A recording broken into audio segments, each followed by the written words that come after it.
Innal hamdalillah nahmaduhu wa nasta'inuhu wa nastaghfiruh wa na'udzu billahi min shururi anfusina wa min sayyiati a'malina may yahdihillahu fala mudilla lahu wa may yudlil fala hadiya lahu. Asyhadu an la ilaha illallah wahdahu la syarika lahu wa asyhadu anna Muhammadan abduhu wa rasuluhu ala nabiyyi ba'da. Allahumma sholli ala Muhammadin wa ala alihi wa sahbihi ajma'in.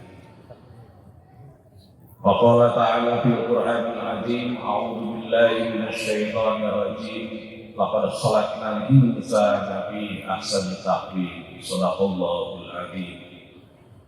Hadirin yang berbahagia dari jamaah musafir maupun mukim di Masjid Al-Jabar ini, marilah kita sama-sama manfaatkan waktu yang singkat ini untuk menggali dan bersyukur atas berbagai karunia dan nikmat yang diberikan Allah kepada kita, mulai dari nikmat penciptaan sampai kepada nikmat iman dan Islam.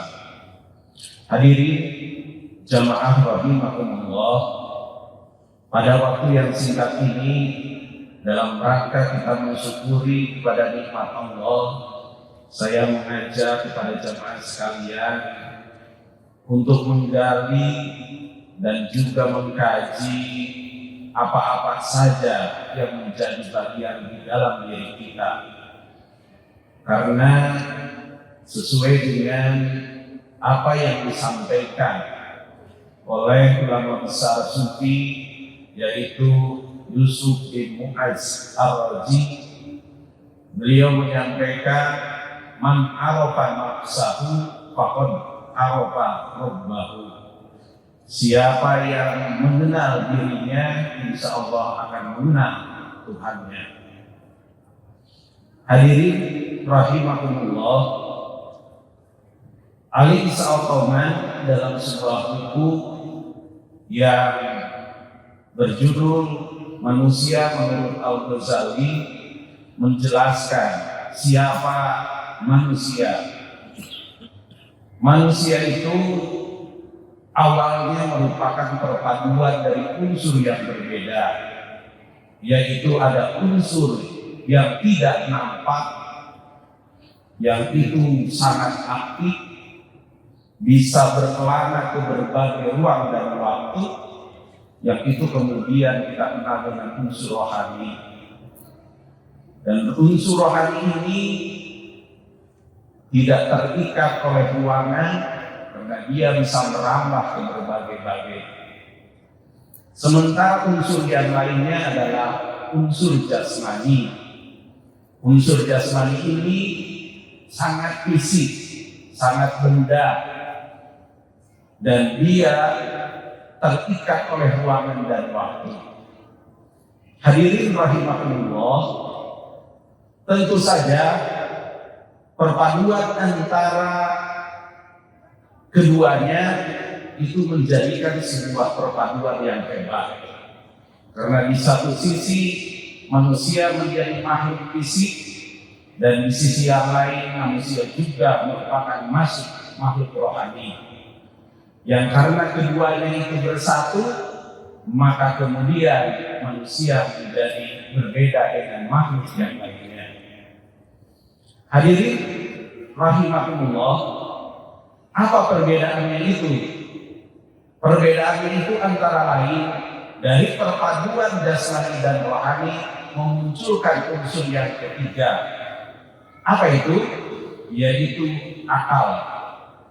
Akal itu sebagaimana merupakan lahir dari unsur jasmani dan rohani, maka dia bisa mencipta, bisa berpikir, bisa berbudaya.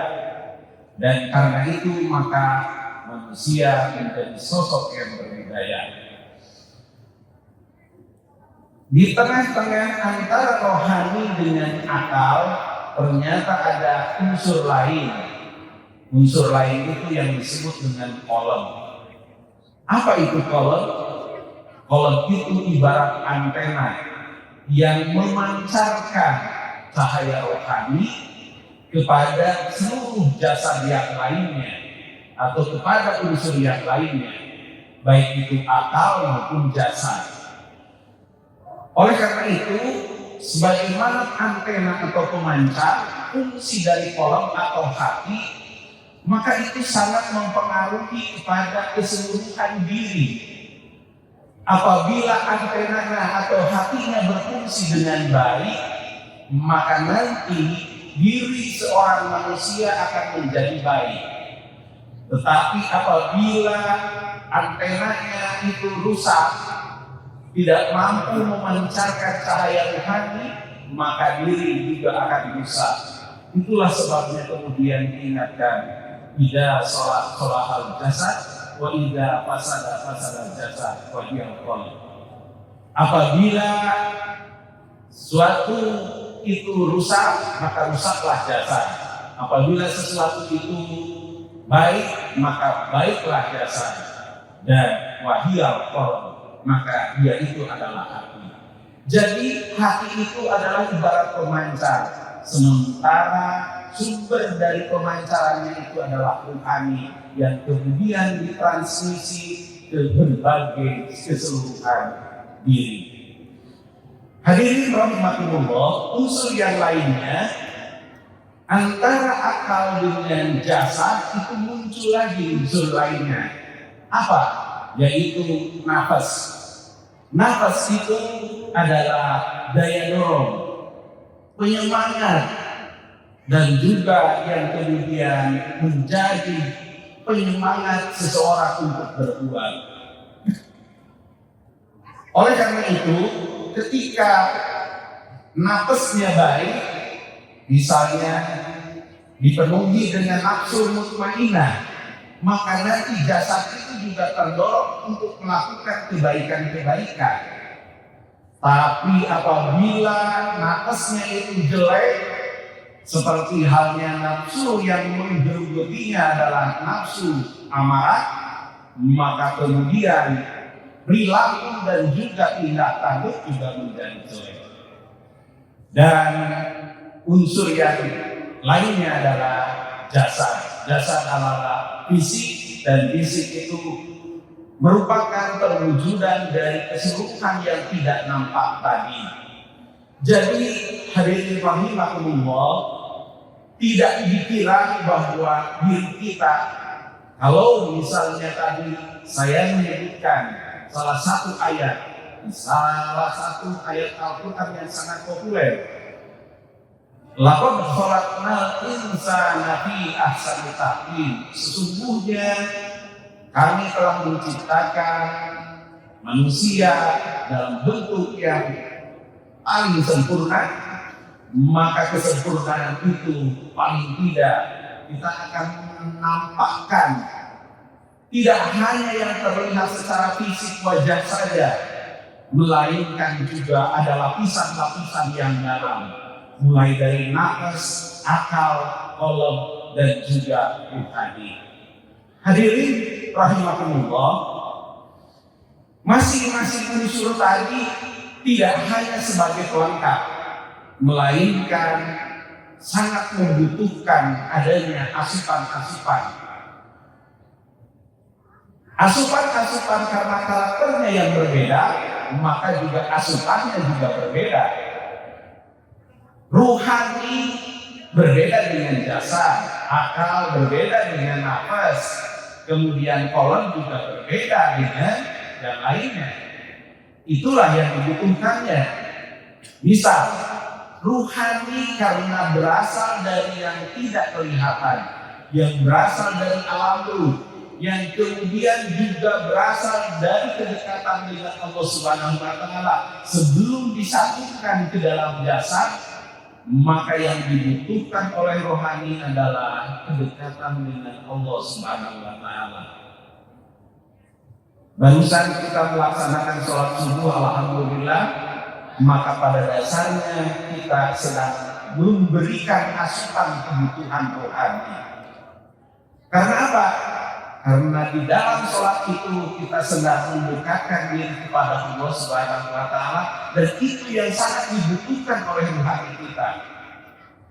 Kalau misalnya kita enggak melakukan kedekatan dengan Allah, mungkin jasadnya sehat, tetapi sesungguhnya di balik jasad itu ada yang merana dan layu karena kesakitan, karena tidak diberi kebutuhan makanannya. Kemudian kita melaksanakan puasa. Puasa juga mendekatkan diri kepada Allah Subhanahu wa Ta'ala. Maka itu juga pada dasarnya asupan rohani. Termasuk barangkali para musafirin yang sekarang hadir di masjid ini, yang jauh-jauh datang berwisata, mungkin banyak pilihan berwisata, tetapi para jamaah datang di masjid ini mungkin akan merasakan perbedaan. Karena apa? Karena di masjid ini ternyata tempat wisatanya justru mendekatkan kepada Allah Subhanahu wa Ta'ala. Itu artinya kita sedang memberikan asupan terhadap kebutuhan yang ada di dalam diri kita, yaitu lapisan rohani. Kemudian unsur yang kedua yaitu adanya hati. Hati itu pemancar itu yang mentransformasikan antara kedekatan dengan Allah dan juga dengan unsur yang lainnya. Apa yang dibutuhkan oleh hati? Yang dibutuhkan oleh hati adalah mengingat Allah, zikrullah. Jadi kalau misalnya hati diajak untuk berzikir, kemudian juga mengingatnya dengan membaca ayat-ayatnya, maka insya Allah akan terjadi kalau di dalam kebutuhan jasmani seperti kita memberi masukan 4 sehat 5 sempurna. Seolah-olah kita sedang memberikan makanan kepada hati, dan itu akan menjadikan hati menjadi pemancar yang terang benderang, sehingga ketika ada siaran dari ruhani itu kemudian bisa ditransmisikan atau disebarkan kepada diri kita yang lainnya. Lain halnya kalau misalnya hati tidak pernah mengingat Allah, maka yang terjadi itu akan membatu dan juga tidak ada fungsinya, sehingga nantinya kehidupan menjadi gelap gulita. Unsur yang lainnya yaitu akal. Akal itu berbeda dengan yang kedua unsur tadi. Akal itu daya kreatif. Ada akal itu daya berpikir, maka yang dibutuhkan oleh akal adalah belajar. Kita sekarang ada di majelis ini juga sedang belajar, maka ini kita juga sedang memberikan asupan terhadap pikiran kita, dan itu artinya mudah-mudahan nanti ada penambahan perubahan di dalam pikiran kita, dan itu yang dibutuhkan. Kalau misalnya kita jarang ke taklim, jarang membaca, jarang menggali, jarang mengkaji, maka pada dasarnya potensi yang ada di dalam diri kita menjadi mubazir. Apa yang namanya akal itu tidak berkembang. Kemudian nafas itu adalah rasa. Rasa itu emosi itu bisa baik, emosi itu menjadi tidak baik. Maka yang dibutuhkan oleh rasa adalah dorongan-dorongan positif, dorongan-dorongan keindahan, seperti halnya kita mengenal seni, mengenal yang indah, seperti bangunan masjid ini juga indah, maka ini memanjakan nafas kita, kemudian memberi asupan kita. Beda kalau misalnya di sana sini banyak tumpukan sampah, maka itu pada dasarnya tidak mendorong pada kebutuhan nafas kita. Dan terakhir, yang dibutuhkan oleh jasad kita adalah kebutuhan makan, minum, sandang, pangan, dan sebagainya yang sifatnya fisik. Jadi kebutuhan makan dan minum itu betul, itu merupakan kebutuhan pokok. Tetapi ingat, kita hanya memperhatikan kebutuhan makan dan minum saja tanpa yang lainnya, berarti kita juga melupakan kepada unsur lainnya. Oleh karena itu, hadirin yang berbahagia, oleh-oleh dari kuliah subuh ini barangkali Bagaimana kita menata kembali unsur-unsur yang kita miliki agar terpadu secara serasi, yaitu bagaimana menempatkan bukan jasad kita jadi panglima, di mana segala sesuatunya hanya untuk kebutuhan bagaimana memenuhi makan, minum, dan juga pakaian. Tetapi juga bukan juga kita hanya untuk hidup itu demi kesenangan semata, demi keindahan semata, demi kepuasan semata. Tetapi yang paling bagus itu adalah susunan yang tertata tadi, yaitu bagaimana rohani itu menjadi penasehat diri kita, lalu kemudian dipancarkan oleh hati kita untuk yang kemudian menjadi manajernya, dan kemudian juga disebarkan dan kemudian diolah oleh akal kita, lalu terakhir menjelang akhir digerakkan oleh nafas kita atau oleh emosi kita, lalu kemudian ditampakkan oleh perwujudan fisik kita. Jadi kalau semuanya berfungsi dan diberi masukan dengan baik, insya Allah hadirin sekalian, badan dan juga diri kita akan tampil menjadi sosok yang terkendali dan terarah oleh tuntunan Allah Subhanahu wa Ta'ala. Karena memang unsur-unsur yang tadi berpadu secara sehat dan saling terpadu dalam kebaikan. Sebaliknya, apabila kita tidak menjadikan rohani sebagai penasehat diri kita, maka yang terjadi adalah sesat atau tidak menemukan arah, tidak menemukan pengarah, karena yang namanya rohani itu adalah pengarah kita. Demikian barangkali yang bisa disampaikan pada kesempatan ini. Mudah-mudahan ada sedikit manfaat, dan kita tutup dengan doa. Subhanakallahumma wa bihamdika, asyhadu an la ilaha illa anta, astaghfiruka wa atubu ilaik. Billahi taufiq wal hidayah. Assalamualaikum warahmatullahi wabarakatuh.